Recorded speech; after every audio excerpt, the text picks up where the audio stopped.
Hello guys, in this video I will show you how to insert the image in the Microsoft Word. It's really simple and easy, just follow these steps. First step is to select insert. We will select that and go where is picture, open this, and we will select this image and we will insert it here. So if you want to format this image, you can do that. Of course, you have some options here like that, or this one, or that one. You have all of that.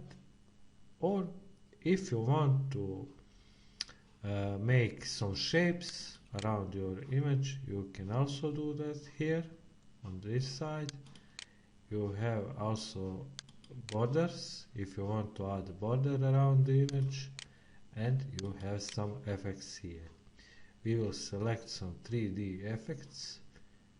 If you want, you can add some of this, and that's that. Thanks for watching. Please like, share and subscribe.